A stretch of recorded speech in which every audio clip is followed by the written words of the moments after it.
Ce diaporama, conçu par le point de contact national ERC, s'adresse avant tout aux candidats de l'appel ERC Advanced Grants 2024, retenu pour l'étape 2 de l'évaluation. Pendant cette présentation, nous commencerons par vous parler des mécanismes d'évaluation de cette dernière étape et des enjeux de l'audition.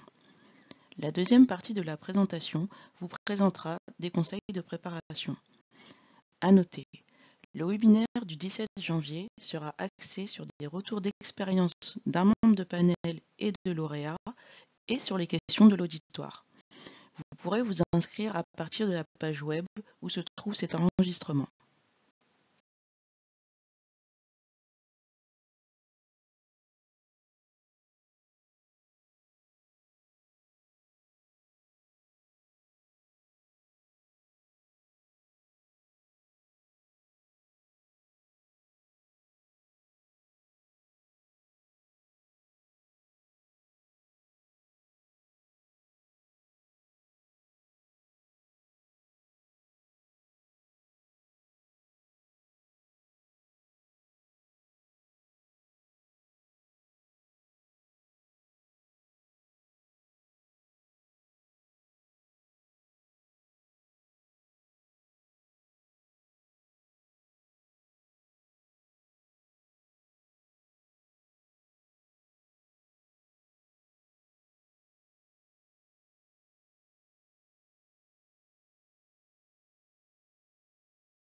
Chaque candidat retenu à l'issue de la première étape reçoit 3 notifications automatiques de l'agence de l'ERC. La première vous informe que vous passez à la deuxième étape de l'évaluation et vous donne quelques premières informations sur les modalités de l'audition. La deuxième notification arrive quelques semaines plus tard avec tous les détails. La dernière notification rappelle quelques informations et donne le lien de connexion. Si vous anticipez des problèmes particuliers, vous pourrez interagir avec l'ERC par email ou téléphone. Les rapports d'évaluation de la première étape ne sont pas transmis. Les notifications sont envoyées de manière échelonnée en fonction des domaines. De même, les auditions se dérouleront de manière échelonnée en fonction des domaines pendant tout le mois de mars.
Pour commencer, un rappel sur le processus d'évaluation des appels ERC individuels et sur le moment où intervient l'audition.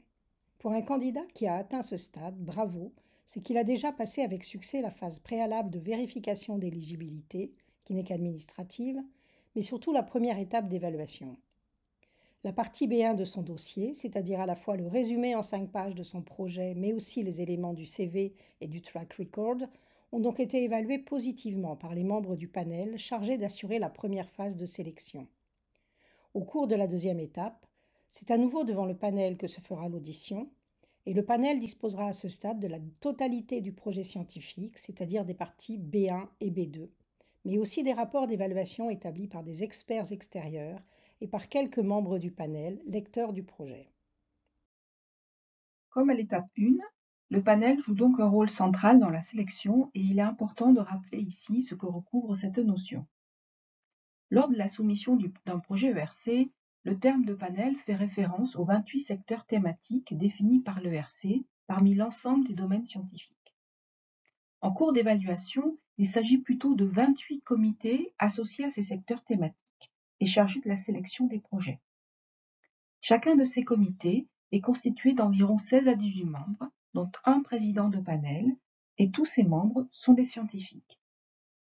Chaque panel est reconduit tous les 2 ans, à hauteur d'environ les 2/3, et la liste des membres est publiée une fois l'appel terminé. Pour un candidat invité à l'audition, il est donc possible, et souvent très utile, d'analyser en amont la composition du jury qui se trouvera face à lui. Un autre point important à avoir en tête est que chaque panel couvre une large variété thématique et donc un vaste domaine disciplinaire. Les compétences au sein d'un panel ne sont donc pas exhaustives et il se peut qu'aucun membre ne soit spécialiste de votre domaine scientifique. Lors de l'interview, le candidat a donc face à lui des scientifiques travaillant sur des problématiques plus ou moins proches de la sienne, et c'est pourtant l'ensemble du panel qu'il faudra convaincre avec des arguments compréhensibles par une large communauté scientifique, en restant toujours pédagogique. Quelques membres du panel, souvent 3 à 4, appelés lecteurs, auront lu le projet en détail et rédigé un rapport. Le panel disposera en outre des évaluations faites par des experts évaluateurs extérieurs, en général de 6 à 8, ici en gris. Ces experts sont des spécialistes couvrant les différents domaines scientifiques abordés dans le projet, et ils disposent pour faire leur évaluation des parties B1 et B2. Leurs rapports sont transmis au panel avant l'interview.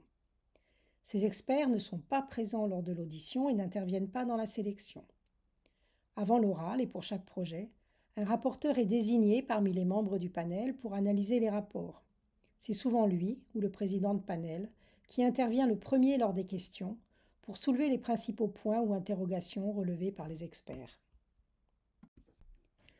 Un point important est que ces rapports sont établis de manière bien précise, connue à l'avance. Il s'agit en effet pour les évaluateurs de répondre à 3 grands types de questions qui figurent dans le programme de travail. Avant l'audition, il est donc vivement conseillé aux candidats de réexaminer attentivement les critères attendus et de relire le projet en détail en se mettant à la place des experts pour identifier les éventuelles faiblesses présentes notamment dans la partie B2, susceptibles d'être relevées dans les rapports et qui mériteraient donc une attention particulière dans la préparation aux réponses. Pour rappel, les premières catégories de critères ont trait à l'ambition du projet et à sa capacité à aller au-delà de l'état de l'art, à ses potentialités en termes d'avancées scientifiques tout en maîtrisant le risque, et à la pertinence de la stratégie et des méthodologies envisagées. Les critères liés au candidat lui-même portent sur ses atouts scientifiques, sur l'adéquation de son expertise avec le projet et très important pour les candidats Advanced Grants, sur la démonstration et d'un leadership de leur domaine scientifique, tant en termes d'excellence que de capacité à former des générations futures. Dans cette compétition, le panel recherche des leaders scientifiques européens. Il faut donc montrer que vous pouvez être l'un d'entre eux.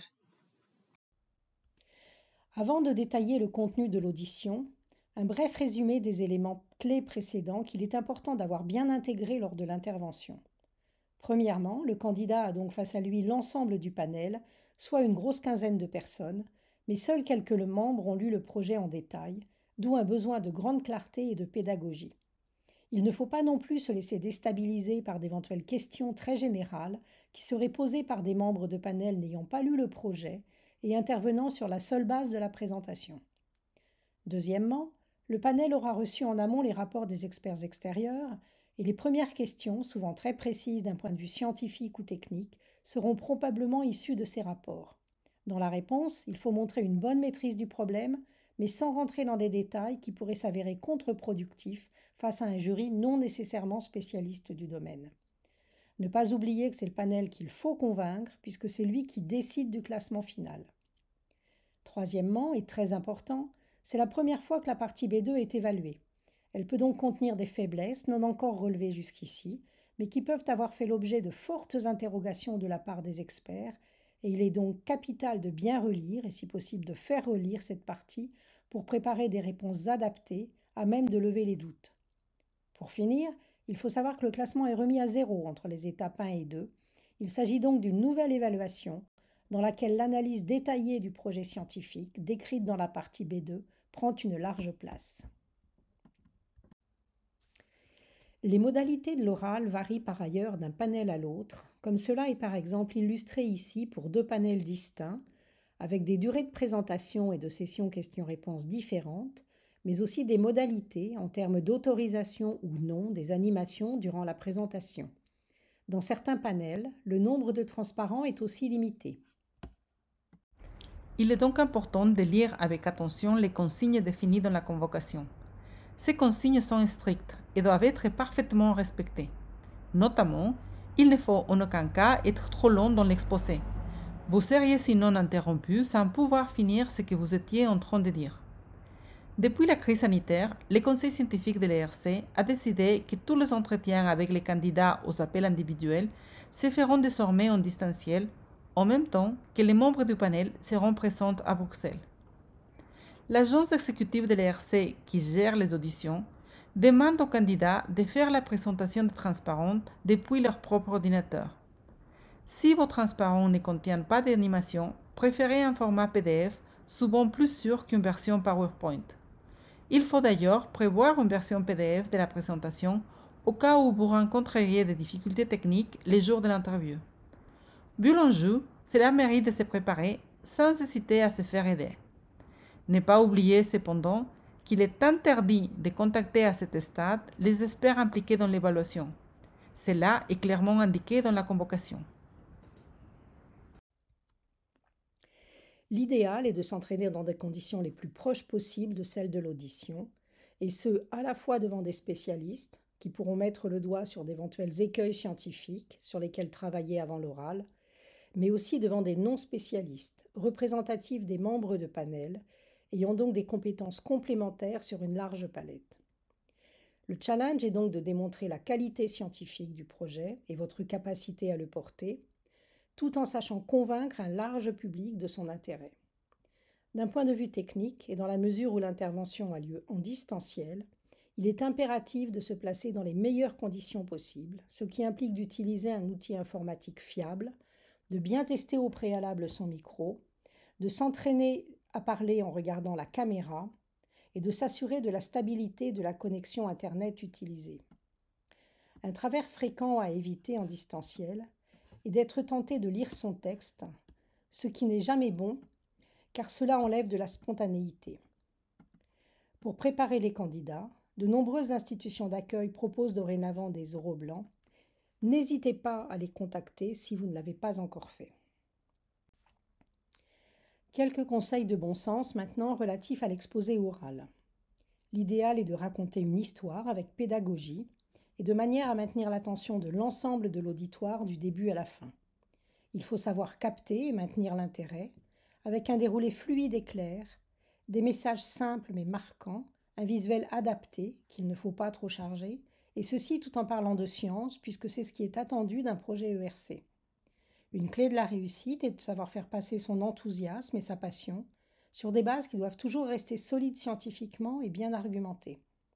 Être invité à l'audition est une véritable opportunité pour défendre son projet dans un dialogue avec des pairs, à savoir les membres du panel qui sont eux aussi des scientifiques. Utilisez aussi l'exposé pour montrer que vous portez le projet avec sérieux, sur la base de compétences scientifiques solides et avec toute la conscience du financement conséquent qui est à la clé.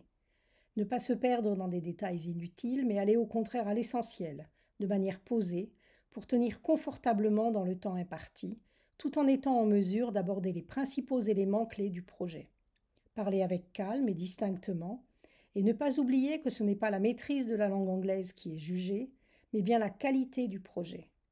Tout l'enjeu est de satisfaire le panel, qui ne demande qu'à vous suivre, en étant captivé par ce qui vous fait rêver, dans un contexte où la science est placée au centre. Listons maintenant de manière plus précise les informations qu'il est bon de faire figurer dans l'exposé. Il s'agit ici de conseils, mais chaque projet est particulier et chaque candidat est donc le seul maître de sa présentation et doit l'adapter selon son propre ressenti et les messages clés à faire passer. Dans tous les cas, la question centrale du projet doit arriver assez rapidement pour capter l'attention de l'auditoire. La placer dans le contexte actuel et dire pourquoi elle est importante et nouvelle. Introduire ensuite la stratégie envisagée et dire en quoi elle est particulièrement prometteuse en termes de rupture et d'avancée scientifique, ainsi qu'en retombée dans le domaine visé. Ne pas limiter son discours à la sphère française, mais bien se positionner à un niveau global, c'est-à-dire le plus souvent international. En tant que candidat, vous croyez à votre projet, il vous fait rêver. Faites donc en sorte de transmettre ce rêve aux membres du panel. Faites-le cependant en étant convaincant et donc précis, structuré et solide sur les voies méthodologiques qui seront mises en œuvre pour atteindre votre objectif. Il faut notamment démontrer la faisabilité, aborder la question des risques et de leur gestion, mentionner les innovations techniques s'il y en a, et être clair sur les attendus concrets visés en fin de projet. Même s'ils peuvent être brièvement évoqués au cours du déroulé, il n'est pas utile de s'attarder sur les aspects humains et budgétaires. Quelques rappels sur les éléments de CV sont bien sûr aussi utiles, mais ils doivent être brefs pour garder toute la place nécessaire au projet lui-même, qui est l'élément le plus important à ce stade. N'oubliez pas que vous avez passé l'étape 1, votre parcours a donc déjà été bien jugé, et si les évaluateurs souhaitent plus de détails, ils ont tous accès aux documents écrits et donc à votre CV détaillé. L'enjeu, au moment de l'exposé, est plutôt de montrer que vous êtes un vrai scientifique, que vous maîtrisez ce que vous êtes en train de proposer et que vous êtes autonome. En d'autres termes, démontrer que ce projet est vraiment le vôtre et que vous avez toutes les compétences pour le mener à bien. Vient ensuite la phase de questions-réponses qu'il faut aborder comme une discussion entre scientifiques, c'est-à-dire entre vous, candidats, et les membres de panel. Gardez en tête que le panel, en vous ayant sélectionné pour l'étape 2, est a priori en votre faveur, intéressé par votre dossier, et il ne demande maintenant qu'à être convaincu par vos apports lors de cet échange. Ne pas oublier que certains panélistes sont éventuellement moins concernés que d'autres par la thématique de votre projet, donc ne pas se laisser déstabiliser par des membres qui pourraient éventuellement paraître moins attentifs. Comme cela a déjà été dit, les premières questions posées par le rapporteur ou le président de panel aborderont les interrogations scientifiques les plus pointues tirées des rapports des experts évaluateurs extérieurs. Lors des réponses, ne pas oublier que vous vous adressez à l'ensemble de l'auditoire. Certaines questions peuvent être assez inattendues. Restez toujours serein, en ayant bien en tête que vos interlocuteurs ne sont pas tous spécialistes de votre domaine ou qu'ils peuvent avoir mal compris une réponse précédente. Même si certains insistent, évitez toute agressivité, n'interprétez pas certaines réactions de manière erronée, vous pourriez vous tromper, et répondez avec honnêteté, comme un scientifique connaissant bien son domaine, mais ayant le droit d'être moins pointu sur d'autres aspects. À nouveau, abordez vraiment cette phase de l'audition non pas comme un tribunal, mais plutôt comme un véritable échange scientifique entre pairs. Pour finir, quelques conseils qui méritent d'être rappelés, même s'ils coulent de source, sur l'attitude à avoir au cours de cet entretien. Gardez un ton posé en restant toujours dans le dialogue, ne pas parler à toute vitesse et prendre le temps de respirer, ceci laissera aussi du temps à votre auditoire pour vous comprendre. Regardez cet auditoire, ce qui en distanciel équivaut à regarder la caméra, en sachant que vos interlocuteurs seront eux aussi derrière un écran. Répondre par ailleurs sans précipitation et toujours à la question, en prenant si nécessaire les quelques secondes qu'il vous faut pour affiner la réponse. Reformulez la question si vous n'êtes pas sûr de l'avoir parfaitement comprise et faites répéter si besoin. Vos réponses doivent toujours être précises mais courtes. N'oubliez pas que le temps imparti passe lui-même très vite. Il s'agit donc de se placer dans une sorte de séance de type ping-pong, sans se noyer dans des détails trop longs qui perdraient l'auditoire. Il ne faut pas laisser les membres de panel avec des questions en suspens qui n'auraient pu être posées. Ce rythme nécessite de s'entraîner au préalable et il faut aussi bien sûr penser en amont aux nombreuses questions qui pourraient être posées pour préparer des réponses adéquates, tant scientifiques et techniques, sur des aspects pointus liés au positionnement et au contenu du projet, que plus généralistes, comme par exemple pourquoi une bourse ERC, qu'en attendez-vous, qu'y a-t-il de neuf, ou encore qui sont vos concurrents, qu'est-ce qui vous fait penser que vous ferez mieux qu'eux. L'oral permet au panel de mieux connaître le candidat et il est de ce fait extrêmement important. Il peut totalement modifier le classement envisagé par le panel à l'issue de l'étape 1. La façon dont se passe l'oral ne présage en rien du résultat final et tous les cas de figure peuvent exister, comme le montrent les témoignages passés, avec aussi bien des candidats sortis effondrés mais qui sont lauréats, ou à l'inverse des candidats très optimistes mais non couronnés de succès. Souvent, l'accès à un succès ERC se fait sur plusieurs années, et si vous en êtes déjà arrivé là, c'est un signal fort pour l'avenir.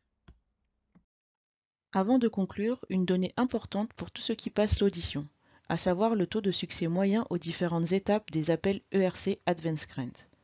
Le graphe reporte les évolutions des valeurs moyennes pour la France et l'Europe sur les 10 dernières années. En ayant atteint l'oral, vous faites partie du tiers des candidats retenus à l'étape 1, ici en gris. Dans cette nouvelle phase de l'évaluation qu'est l'étape 2, vous avez maintenant environ 40% de chances d'être lauréat, comme le montre la courbe bleue. Ces taux successifs aboutissent au taux de succès moyen global, ici en vert, en moyenne de l'ordre de 11% ces 10 dernières années pour ce type d'appel.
Pour conclure, si vous vous posez encore des questions ou avez besoin d'informations additionnelles, n'hésitez pas à consulter notre site internet ou à nous contacter directement pour demander un entretien individuel.